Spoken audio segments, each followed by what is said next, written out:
Saudara-saudara, saya melanjutkan memberikan penjelasan tentang praktek Vipassana ini.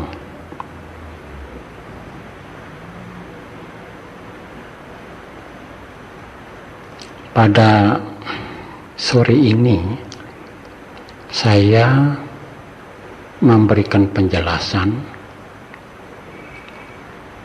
untuk menyongsong, menyambut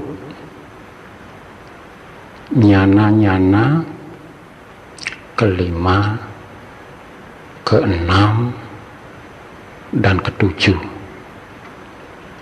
Karena apabila saudara sungguh-sungguh melakukan tugas pengamatan sesuai benar dengan instruksi, bukannya mustahil nyana kelima, keenam, dan ketujuh akan dalam waktu berdekatan atau relatif tidak lama ia akan muncul berturut-turut. Apakah nyana yang kelima, keenam, dan ketujuh itu? Jadi saya mulai menjelaskan, apabila saudara sudah bisa melihat proses atau kejadian timbul lenyap, timbul lenyap, timbul lenyap dari jasmani dan batin yang diterima melalui 6 pintu indera, jadi jelas sekali timbul lenyap, timbul lenyap, timbul lenyap, sepotong demi sepotong, sebagian demi sebagian, sebagian kecil demi sebagian kecil. Tidak ada yang liwat, semuanya dapat ditangkap seperti seekor kucing memperhatikan tikus yang akan disergap. Apapun gerak-gerik tikus itu akan mendapat perhatian dari kucing itu. Demikian juga praktek daripada pengamatan ini. Kemudian setelah dengan tajam mengamat-amatinya terus-menerus, maka akan terjadi perubahan. Perubahan itu adalah dari udaya bayanyana, pengertian tentang timbul lenyap, lalu beralih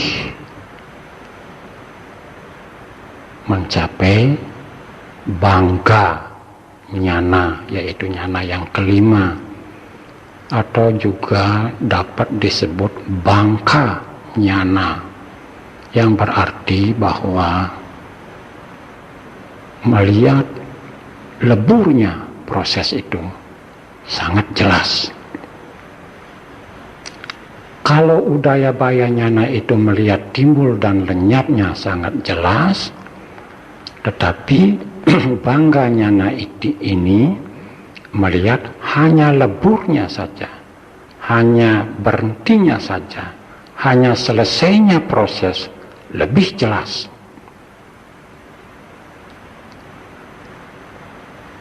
Saudara, tetapi jangan lalai. Melihat timbul lenyap itu bukan berarti hanya melihat fenomena yang diketahui timbul lenyap, tetapi juga fenomena juga yang mengetahui. Berarti apabila ada yang diketahui timbul dan lenyap, Berbareng dengan itu, jangan lupa, jangan lalai, jangan teledor bahwa yang mengetahui itu pun ikut timbul lenyap. Jadi yang harus dilihat timbul lenyap itu pasangan daripada proses yang diketahui dan batin yang mengetahui. Kedua-duanya timbul lenyap berbarengan. Itulah yang harus dilihat dengan jelas. Setelah itu, seperti saya katakan kemarin, maka sesungguhnya sudah terjadi proses transformasi pada batin. Jadi semacam orang yang punya penyakit lalu makan obat, maka obat itu menyebabkan terjadi kerja penyembuhan. Persis demikian juga pengertian tentang timbul lenyap, tentang anicca, dukkha, dan anatta juga merupakan obat bagi batin. Obat bagi batin yang sakit kemelekatan, kebodohan, apapun yang disebut penyakit, itu menjadi disembuhkan. Bagaimana proses penyembuhan ini? Nah, sekarang perhatikan dengan setajam-tajamnya supaya saudara tidak bingung. Lalu pengertian tentang anicca, dukkha, anatta jelas. Pengertian tentang sunyata jelas. Pengertian tentang tatata jelas. Walaupun tidak 100% jelas. Lalu batin mulai kurang tertarik dengan sankara-sankara. Itu proses yang seyogianya saudara-saudara mulai dapat mengerti, melihat dengan jelas. Bagaimana buktinya? Dari permulaan latihan ini sampai pada tahap udaya baya nyana, perhatian saudara dapat menangkap permulaan, pertengahan, dan akhir daripada kejadian. Jelas, terang. Tetapi sekarang, setelah terjadi proses transformasi batin, maka proses permulaan, pertengahan tidak jelas. Seolah-olah saudara-saudara merasa kehilangan konsentrasi. Seolah-olah saudara merasa kehilangan pandangan terang. Namun, itu bukan demikian. Yang benar adalah perhatian saudara, batin saudara mulai tidak begitu tertarik kepada sankara-sankara. Mengakibatkan yang diketahui jelas adalah akhir proses, selesainya proses, leburnya proses, berhentinya proses.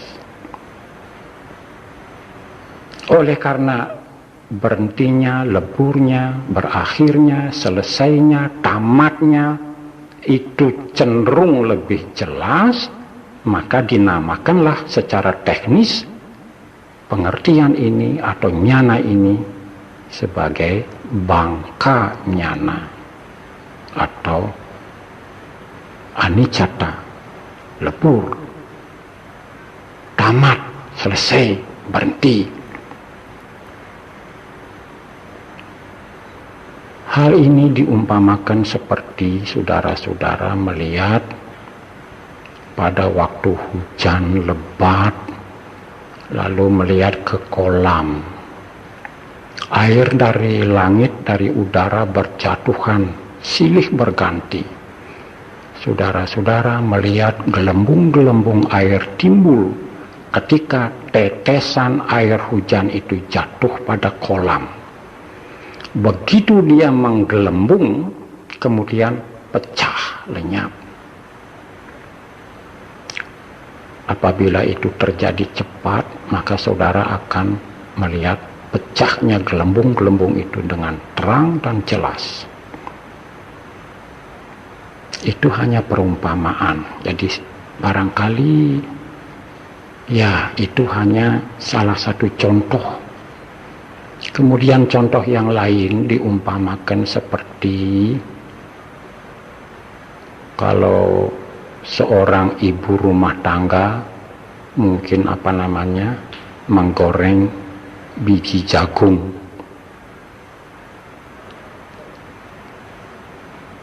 Saya kurang persis tahu, tetapi ada suara pluk pluk pluk pluk begitu semua. Jadi meletus-meletus itu. Jadi bergilir. Begitulah. Seyogianya kita melihat leburnya kejadian, berhentinya kejadian. Kalau saudara pernah waktu perang mendengarkan suara senapan mesin. Senapan mesin itu bunyinya cepat sekali. Atot. Begitulah.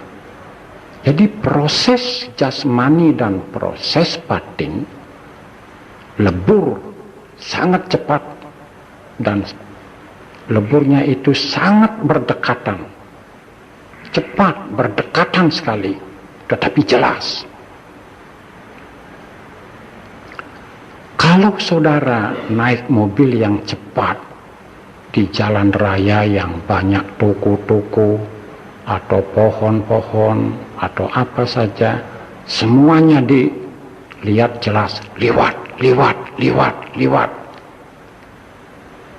Persis seperti semacam itu.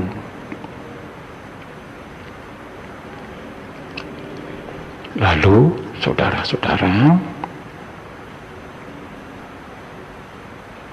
ini dinamakan bangka nyana. Lalu saudara mengambil kesimpulan, kalau demikian jasmani zaman lampau, batin makhluk-makhluk zaman lampau, yang akan datang, yang sekarang sama halnya.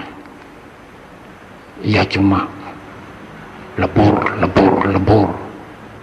liwat. Itu menjadi renungan saudara. Lebih tajam lagi mengamati. Akhirnya nyana yang keenam akan timbul. Apakah nyana yang keenam ini yang akan timbul? Namanya Bayata Upatana Nyana, atau disingkat menjadi Baya Nyana. Ketika itulah seyogianya timbul aspek pengertian atau aspek pengertian, aspek pikiran, aspek pengertian. Apa? Kengerian. Melihat semuanya ini hanya menyajikan bahaya, kengerian. Diumpamakan persis seperti orang bijaksana sekali melihat hidup dan kehidupan ini atau proses kehidupan ini hanya tumpukan dari bahaya. Ya tentu beliau mencoba memberikan perumpamaan yang jelas. Bagaikan kehidupan ini yang disebut proses panca skanda, sebuah gunung yang penuh dengan ular-ular yang sangat berbahaya, binatang-binatang yang sangat berbahaya. Ada yang menggigit, menyebabkan meninggal, ada yang menyakiti, ada yang membuat hati susah sekali, tersiksa sekali.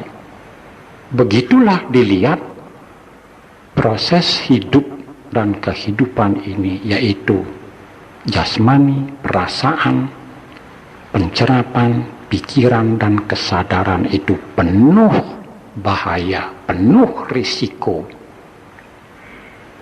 Bagaikan seorang bijaksana melihat satu desa, di mana desa itu saben malam dikunjungi oleh perampok, maling, perusuh yang sangat membahayakan. Begitulah pula dilihat panca kanda ini, hidup dan kehidupan ini yang termasuk jasmani, perasaan, pencerapan, pikiran, dan kesadaran, penuh risiko, penuh bahaya, menyajikan hanya timbul lenyap, dan kemudian lebur. Pada saat ini, para siswa Vipassana bisa saja timbul aspek ketakutan dan kengerian. Ada yang tidak mengerti sama sekali kenapa takut, kenapa merasa ngeri. Biasanya dihubung-hubungkan dengan mungkin ada makhluk halus yang yang kekuatan magicnya besar sekali menyebabkan saya takut. Kalau latihan ini dilakukan dengan betul, disiplin, kengerian yang timbul atau ketakutan yang timbul di dalam latihan ini adalah betul, benar, seyogianya, wajar. Karena batin Anda mulai melihat kehidupan ini dari aspek kengerian. Itu harus dihubungkan bahwa hidup ini kalau jadi orang hidup banyak risiko. Kalau keluar jalan-jalan risikonya masuk angin, tabrakan, diam-diam ditabrak. Banyak peristiwa demikian. Ada mobil yang berhenti karena sopirnya capek. Kemudian ada bus yang cepat. Dan kemudian ada bus yang lain yang juga cepat. Karena mungkin mengantuk supir itu, melihat mobil dari depan sudah dekat sekali, terpaksa belok. Sedan yang diam-diam inilah yang ditabrak sampai hancur dan semuanya mati. Juga peristiwa di Sunter pada waktu ada biku dan samanera dan orang awam satu mobil kijang. Itu kan baru habis diundang untuk memberkahi rumah. Lalu ya risiko hidup.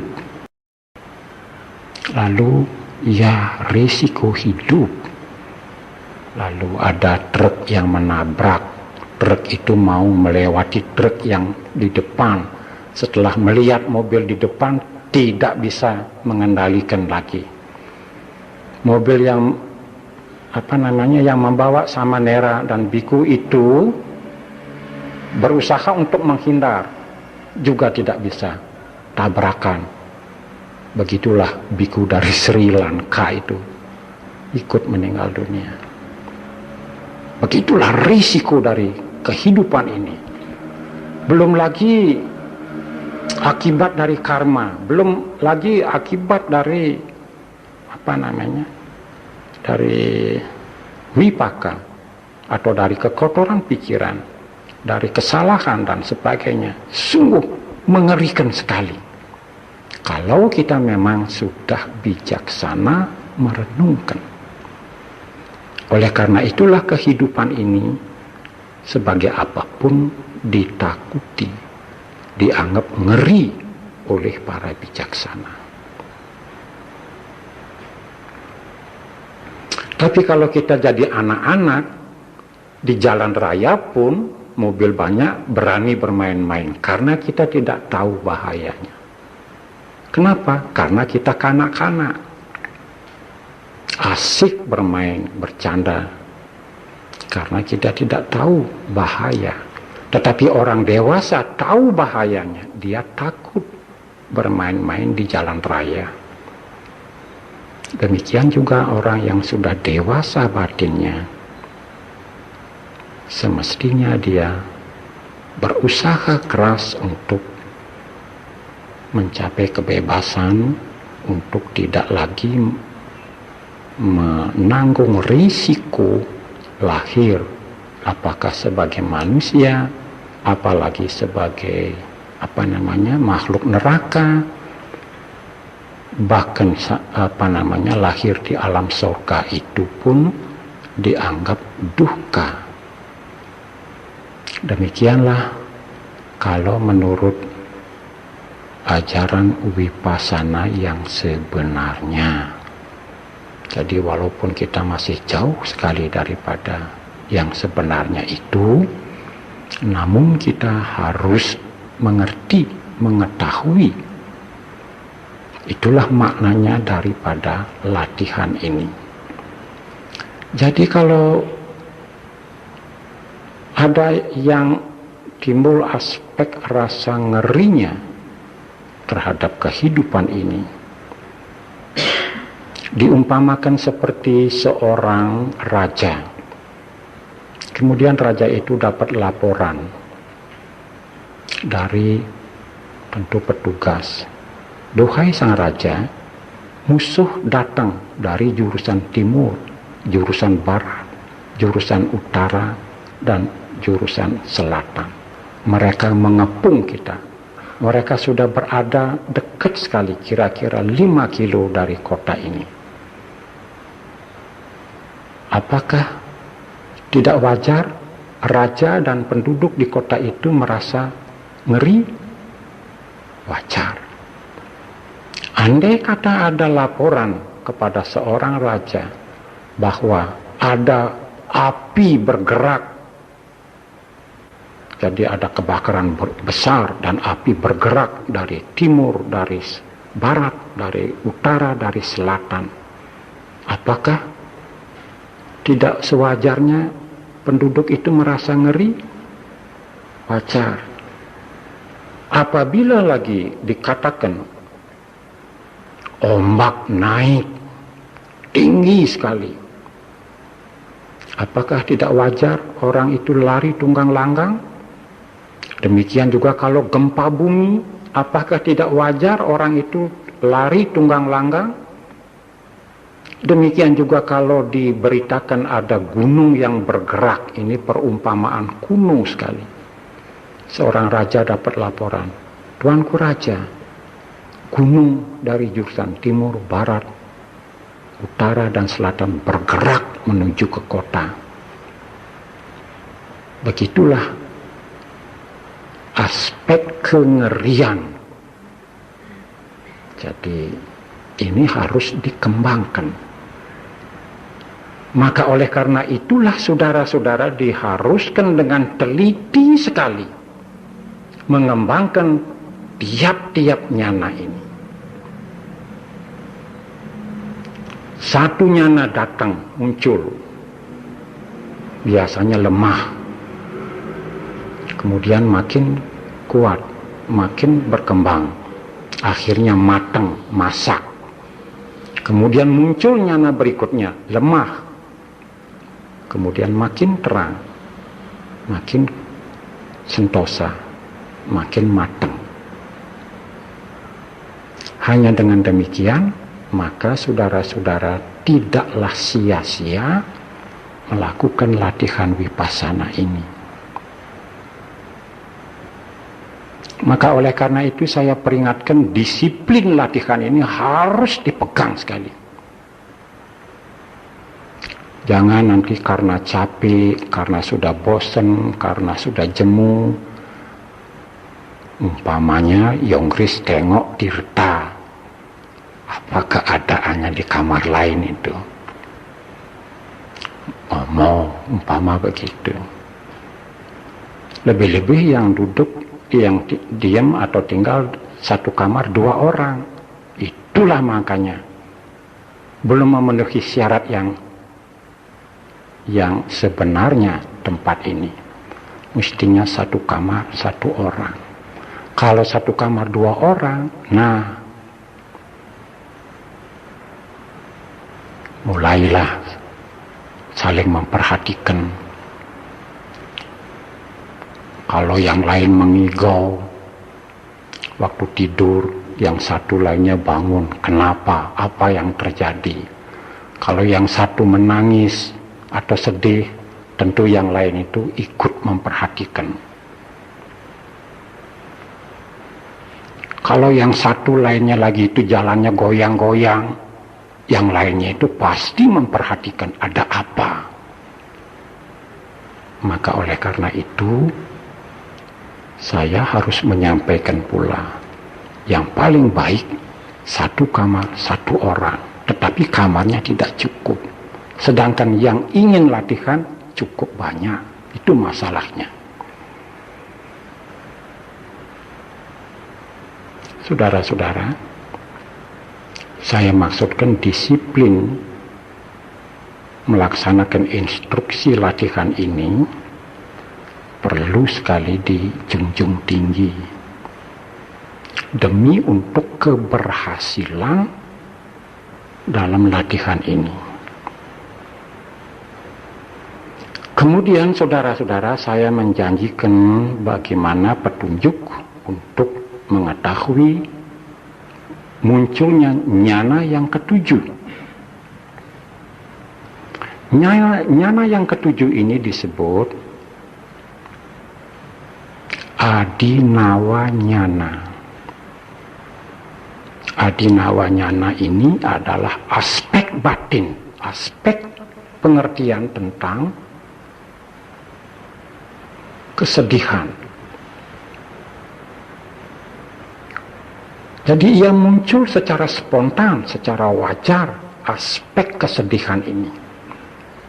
Setelah melihat hidup dan kehidupan ini berbahaya, mengerikan, penuh risiko, maka timbullah aspek sedih dalam diri sendiri. Oh, kehidupan ini atau pancaskanda ini hanyalah tumpukan daripada derita. Saya melihat dalam latihan ini derita itu lebih banyak, lebih beragam, lebih bervariasi, dan lebih jelas. Kenapa? Karena saudara-saudara tidak sibuk seperti dalam kehidupan hari-hari. Kalau di rumah ibu-ibu memasak, mengasuh anak-anak, menjahit pakaian, membersihkan apa-apa, sibuk terus. Jadi tidaklah sempat melihat proses atau kenyataan daripada derita itu tidak bisa dilihat dengan begitu jelas. Tetapi dalam latihan ini, karena kesibukan-kesibukan itu tidak ada, jadi batin saudara mulai bebas karena non-action, jadi tidak sibuk. Iriyapata tidak menutupi fenomena-fenomena yang ada pada diri kita atau pada kehidupan ini. Maka kita bisa melihat lebih jelas. Bukannya dia tidak ada, tetapi ada. Seperti ajaran 4 kebenaran mulia bahwa hidup ini adalah kenyataan banyak derita, duka, arya saca. Ada penderitaan itu, tetapi tidak sempat diketahui, tidak sempat diperhatikan, tidak sempat dilihat. Sekarang dengan non-action, dengan Tidak sibuk-sibuk, maka tidak boleh bicara, tidak boleh menulis, tidak boleh membaca, tidak boleh bekerja yang tidak perlu, mencuci saben-saben, menggunting kuku, menyisir rambut dan sebagainya. Maka anicca, dukkha dan anatta akan dapat dilihat jauh lebih jelas walaupun belum 100%.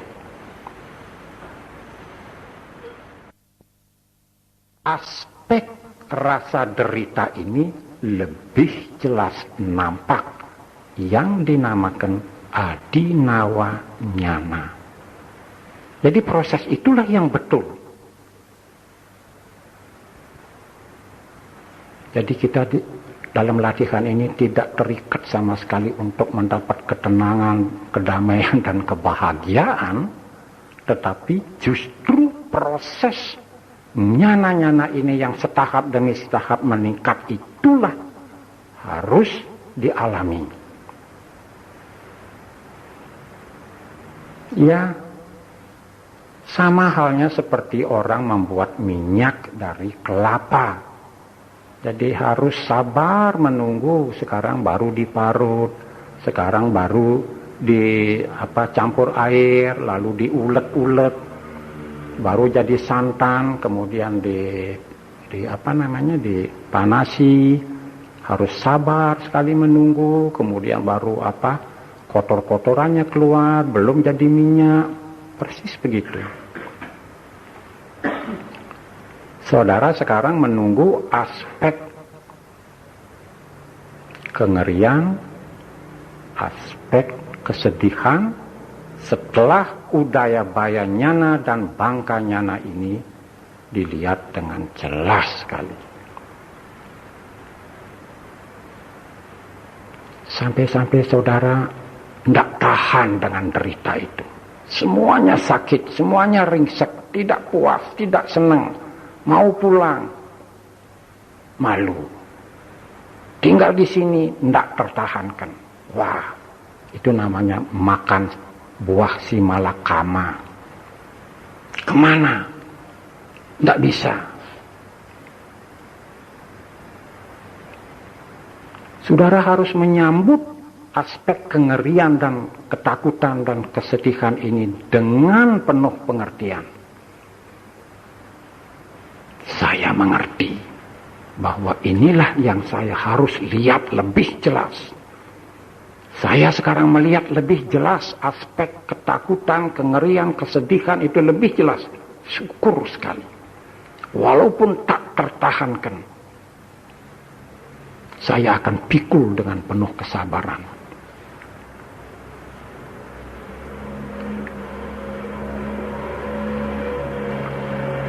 Demikianlah latihan yang dilaksanakan dengan metode yang benar.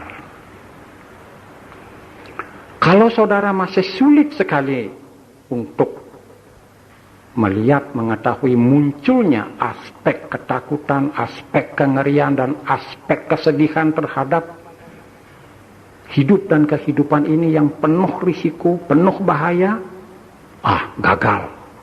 gagal. Lebih baik saudara kembali dari nyana pertama, nama rupa paricada nyana, pacaya parigra. Kalau sulit muncul, kembali saja usaha permulaan sampai udayabaya nyana timbul dengan jelas sekali. Karena nyana yang berikutnya dari nyana keempat sampai nyana ke-13 yang disebut anuloma nyana, mereka muncul bergerak dari nyana yang keempat, yaitu yang disebut udayabaya nyana.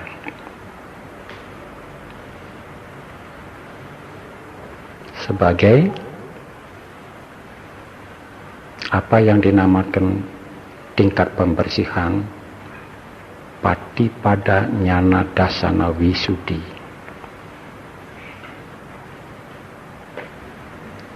Jadi inilah yang saya berikan pada sore hari ini, petunjuk untuk Kalau ia muncul, saudara mengerti. Kalaupun saudara selama 1 hari 1 malam atau 2 hari 2 malam sedih atau takut, silakan. Silakan. Itu memang proses yang wajar dan proses yang betul. Tetapi jangan pura-pura dan mencari supaya timbul dengan wajar. Tentu masing-masing berbeda cara timbulnya dan kekuatan timbulnya.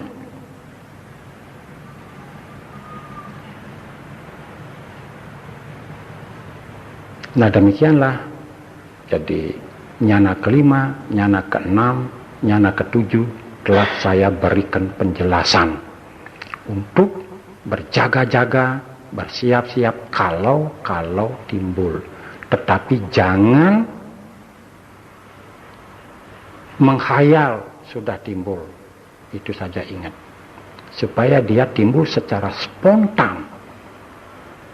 Jadi tidak tidak menghayal, tidak dipengaruhi oleh kata-kata yang saya keluarkan ini, sama sekali tidak. Biar dia timbul dari dalam tanpa ajakan.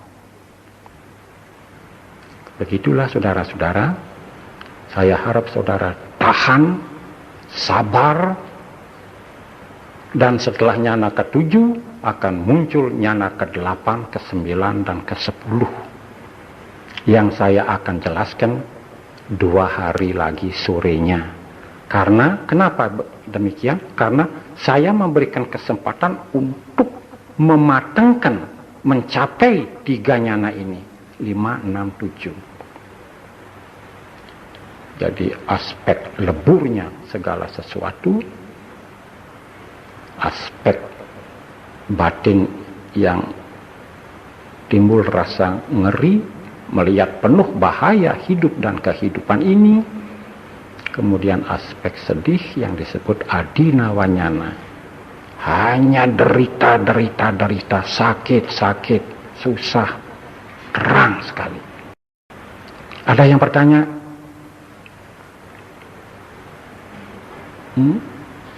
Iya.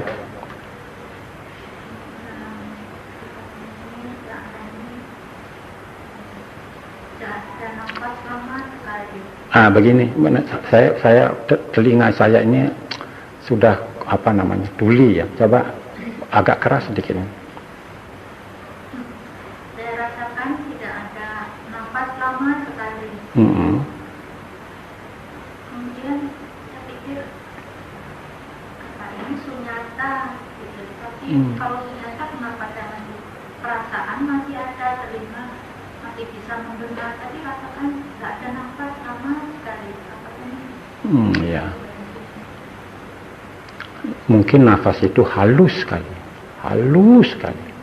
sampai tidak bisa ditangkap begitu. Kalau memang berhenti sama sekali, itu sudah berarti niroda. Jadi proses kesadaran tentu berhenti, proses cetasika tentu berhenti. Jadi kalau masih ada cetasika tetapi dirasakan berhenti nafas, itu karena halus sekali, lalu tidak bisa menangkap. Itu saja. Ya, yang lain?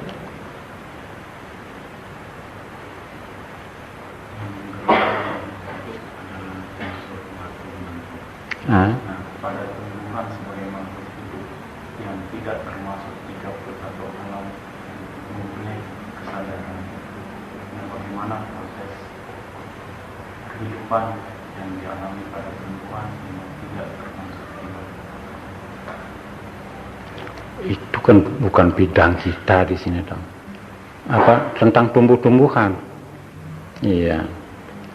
Ya, saya kira itu bukan bidang kita sekarang di sini. Saya belum pernah menemukan ajaran Sang Buddha tentang tumbuh-tumbuhan ini punya kesadaran atau tidak. Saya belum pernah. Gitu. Apa kita pernah? Begitu. Jadi Sang Buddha hanya saya tangkap itu memberikan pelajaran kepada kita yang dikatakan oleh beliau, pengetahuan beliau luas sekali. Sayang beliau sudah meninggal dunia, sudah tidak ada dan kita tidak bertemu. Andai kata masih bertemu, wah, pokoknya ganggu saja Sang Buddha itu. Seenaknya ganggu saja. Ini batu ini bagaimana? Begitu. Tanah itu bagaimana? Kenapa batu bisa pecah? Barangkali saja dijawab karena dalam batu itu ada ruang yang kosong, maka bisa pecah. Mungkin begitu toh. Tetapi masih banyak sekali tentunya yang zaman dulu juga murid-murid beliau ya tidak sempat bertanya.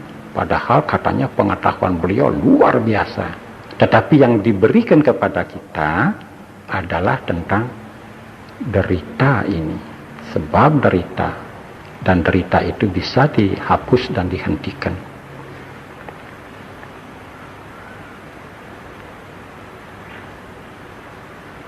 Ya, Tirta bagaimana ya? Sabar aja dulu nanti apa namanya? Yang dicari aspek batin yang seperti diuraikan tadi. Itu yang dicari dalam latihan ini. Jadi kalau mau periksa tumbuh-tumbuhan apa punya kesadaran dan bagaimana itu ya cari laboratorium lain aja. Pada kesempatan lain. Ya, siapa yang bertanya? Ya, Garis.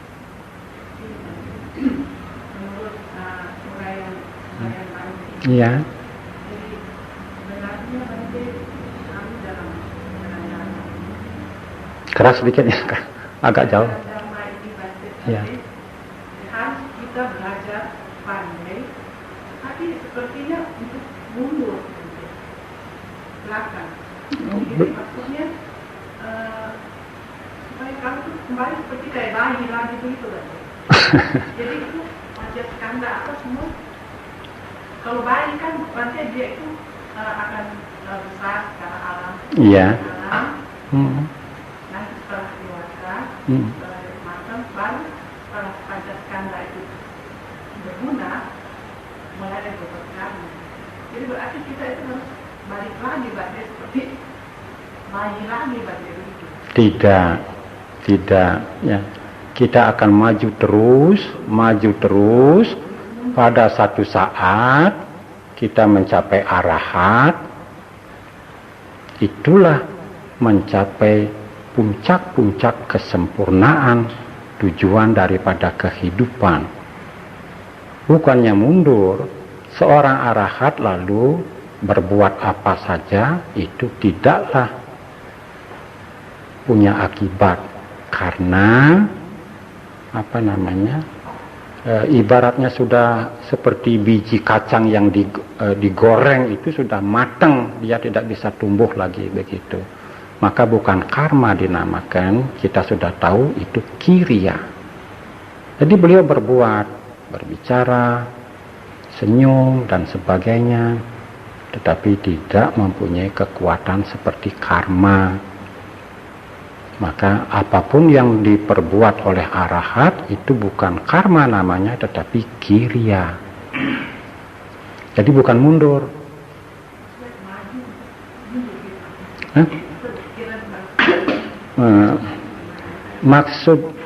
Maksud Mary kalau mundur itu seperti bayi itu bagaimana? Maksudnya panjang skanda kita itu kan Iya. membuat karma, tidak kan sementara itu tidak berbuat karma. Iya. Seperti bayi nanti kan tidak, ini mama itu masih murni. Iya, masih tidak kena hukum kesalahan istilahnya dalam istilah umum ya begitu. Jadi kalau bayi itu nangis atau itu jadi dianggap tidak bersalah kan gitu. Dianggap tidak bersalah. Ya mungkin juga karena bayi itu belum punya sebenarnya sudah nampak, jadi ada kemauan Kan dia belum maksudnya belum komplit dengan alam kan, karena dia masih hidup tuh secara alam. Iya. Alam. Nanti setelah kita dewasa baru kita itu selalu hidup komplit dengan alam. Iya. Ya, kita mulai berusaha untuk tidak timbul like dan dislike pelan-pelan. Ah, itu sudah mulai seperti bayi kan begitu dong. Tetapi tidak persis begitu, tidak persis. Yang persisnya adalah kita maju terus sampai sempurna, lalu kita menjadi manusia komplit, manusia sempurna, bukan sekedar hanya manusia utuh, tetapi sempurna, komplit, mencapai kebahagiaan tertinggi. Tidak ada tugas dan kewajiban apapun yang harus masih diselesaikan, selesai, habis. Begitu. Siapa lagi? Bu. Saya sudah 3 tahun ini. Pertama, kedua, ketiga. Semakin saya tahu, semakin saya tidak tahu. Saya sampai bingung nih, saya ini bagaimana? Semakin tahu? Semakin tahu, kayaknya tidak tahu saya. Kayak jadi, tidak tahu apa saya. Iya, ya, barangkali itu tante berfilsafat ya. Jadi berfilsafat, apa namanya? Saya merasa tidak tahu apa-apa, mungkin pernah terpengaruh oleh filsafat itu. Jadi mungkin itu yang mempengaruhi. Jadi sekarang ini justru tante harus mengembangkan knowledge, nyana, pengetahuan, mengetahui. Apakah mengetahui gerak kaki naik, maju, turun, tahu? Itulah namanya tahu. Kenapa tante merasa tidak tahu apa-apa? Jadi saya bingung nih, apa ini sebetulnya saya ini? Untuk apa ini saya ini? Kayaknya nggak maju. Kayaknya nggak ada kemajuan. Ke satu ada rasa. Kedua lebih maju. Tahun ketiga saya kok nggak tahu ini saya maju apa mundur. Iya. Tante check in saja nanti. Kalau waktunya check in, saya yang menilai. Kalau tante benar jawabannya, wah tante maju, banyak tahu, tentu saya bilang begitu. Tetapi kalau tante salah semua jawabannya, saya akan menerangkan tante belum tahu apa-apa, begitu. Ya kayak jadi bagi lagi, mulai lagi. Ya, saya kira tidak usah menghayal begitu. Tapi lihatlah, ini wipasana ini melihat kenyataan, fakta, bukti, begitu. Dari bukti fenomena jasmani dan batin yang timbul lenyap, tidak melekat.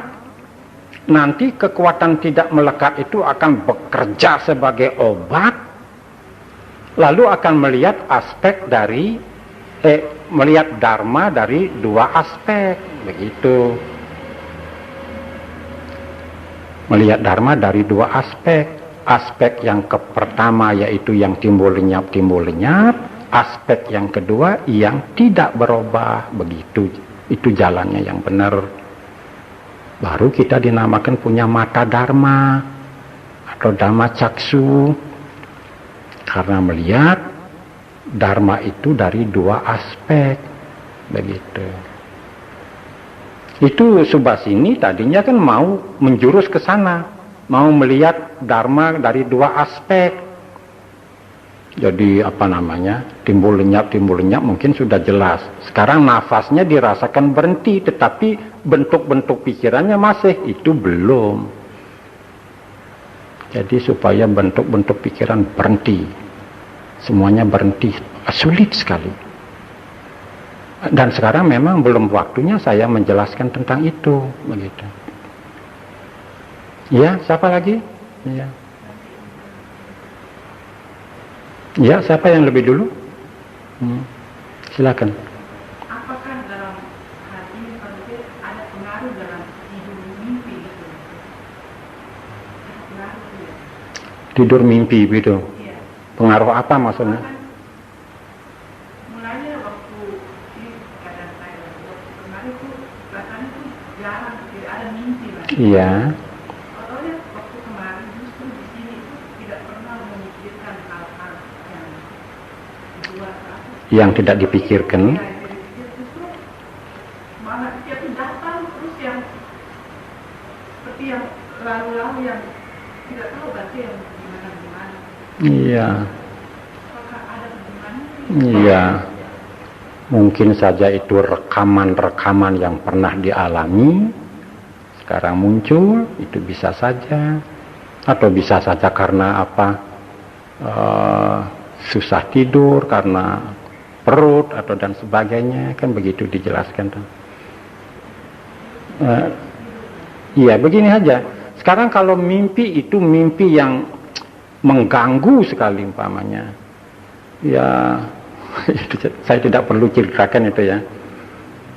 Banyak orang yang mimpi, lalu mimpiannya itu apa? Dimelekati, sehingga mengganggu pikirannya.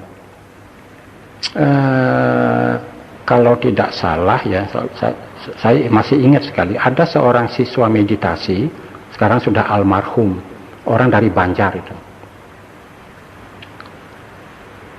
Dia terganggu oleh bentuk pikiran, oleh mimpi tentang istrinya. Ya mungkin apa, curiga atau apa begitu. Lalu mimpi, bentuk-bentuk pikiran. Wah, tidak tahan dia di dalam latihan itu. Hampir mau pulang, mau memarahi istrinya. Itu kuat sekali timbul. Jadi kan gagal artinya. Sekarang kita melihat apakah itu mimpi, apakah itu bentuk-bentuk pikiran waktu bangun. Lihatlah mereka itu muncul lenyap. Kalau muncul pasti ada sebab, pasti ada kondisi. Kemudian dia tidak bertahan lama, dia lenyap. Itulah yang kita cari di sini. Sehingga bentuk pikiran apapun yang timbul, semoganya sekarang dapat ditaklukkan. Ditaklukkan bagaimana? Itu hanya ulahnya sebab dan syarat dan kondisi. Aku diperdaya. Inilah namanya tipu muslihat pikiran. Inilah namanya daya magic dari pikiran. Dahsyat sekali. Kalau pikiran itu menggunakan daya magicnya, menggunakan daya tipu muslihatnya luar biasa. Hanya seorang arahat yang tidak bisa dipermainkan. Tapi selebihnya itu bisa. Begitu dahsyatnya.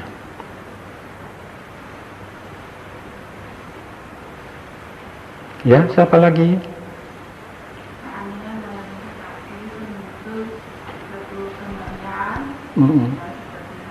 Apakah itu ditanggapi nanti? Iya. Kita punya perasaan, Iya. kepasrahan yang ada. Bagaimana? Oh, begitu. Aspek ngeri dan aspek sedih ini akan muncul. Tetapi munculnya itu tanpa ajakan. Ya, begitu. Secara alamiah dia muncul. Iya, tetapi harus dihubungkan kemudian. Dihubungkan dengan melihat hidup dan kehidupan ini dengan pengertian yang jelas dan terang. Begitu. Kalau sedih, takut itu timbul karena ada kejadian-kejadian tertentu, itu kurang kuat. Kurang kuat. Dan kurang nyana yang sesungguhnya kita cari di sini. Paham ya? Jadi kesedihan yang umpamanya karena diganggu oleh hal tertentu, itu jauh skopnya lebih kecil, lebih remeh daripada nyana yang kita alami di sini secara spontan. Maka saya hubungkan seperti orang bijaksana melihat hidup dan kehidupan ini ngeri sekali, sedih sekali. Karena apa? Karena risikonya luar biasa banyaknya. Itu namanya pengertian tentang anicca dan dukkha jelas sekali. Ya.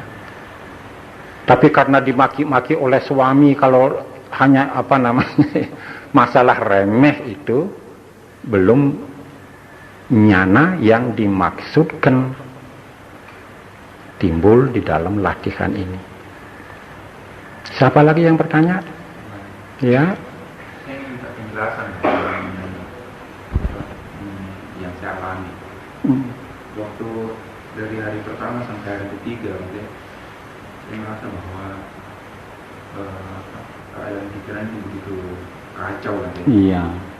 Semua kesan-kesan yang lalu itu muncul semua yang terjadi apa. Tapi justru hari keempat, kelima dan keenam untuk mengkonsentrasikan pikiran yang begitu enak, tenang rasanya. Iya. Tapi kemarin dengan hari ini nanti rasanya kok pikiran itu kalau saya bayangkan kayak pikiran kita digerubuti semut gitu Mas. Pokoknya penuh gitu Mas. Iya. Mungkin karena terlalu banyak yang diperhatikan atau karena kondisi saya yang lemah, tambah lemahnya ini berarti atau kesadarannya sudah lemah atau bagaimana nanti? Iya. Kalau begitu prosesnya, tentu proses itu selalu seperti grafiknya. Grafik seseorang ya, naik, kemudian turun lagi gitu. Tenang itu dikarenakan kondisi. Ya mungkin kondisinya sudah memang mencapai ketenangan. Kan saya sudah bayangkan pada waktu permulaan, buat siswa-siswa pertama, hari pertama, kedua, ketiga itu memang ruwet sekali. 4, 5, 6 agak tenang. Kemudian 7, 8, 9 jatuh bangun. Ya, capek, lesu, bosan, itu juga mempengaruhi. Kemudian lagi karena lesu, bosan itu muncullah bentuk-bentuk pikiran yang seyoganya timbul di sini. Itu kondisi. Coba yang tidak lesu, tidak bosan, tidak lengah, tidak muncul itu. Itu saja rahasianya. Ya, siapa lagi? Pak Gede. Bante, untuk memudahkan timbulnya nyaman 5, 6, 7, kira-kira ada tambahan itu sih. Iya, sekarang begini. Duduk 2 jam. Jalan 2 jam. Kalau mampu duduk 3 jam, duduklah 3 jam. Jalan ya 2,5 jam atau 3 jam. Yang salahnya terlalu memforsir itu sampai sepenuhnya jalannya cuma 11 km. Sehingga sampai detik ini merasa sekali. Ya, yang seimbang. Ya. Kurang seimbang. Sedangkan kami sudah bisa untuk sekian. Iya, bagus. Jadi pengalaman lebih banyak. Ada sekarang apa kira-kira? Ya, Vipassana ini adalah pengerahan daripada sati, sampajana, samadhi, dan panya. Itu saja. Jangan dikendorkan perhatian, kesadaran, kewaspadaan.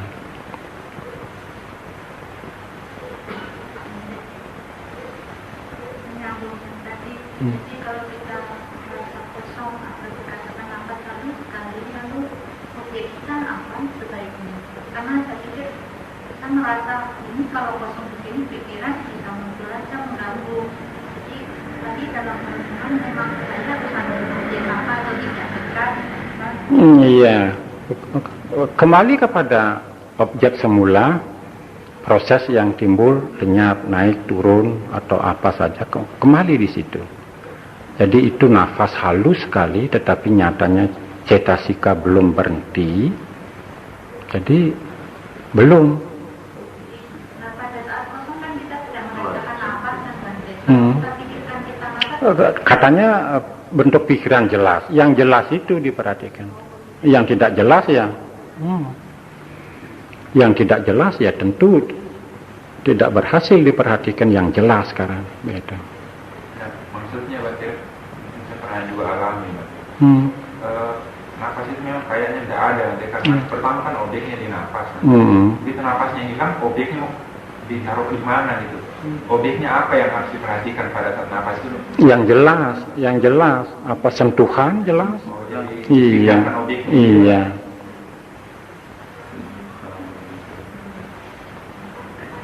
Nah, kalau semuanya apa pikiran berhenti, pencerapan berhenti, wah luar biasa itu. Ya, kapan? Kapan begitu ya? Hah? Iya, sudah niroda itu. Jadi sudah melihat nirvana.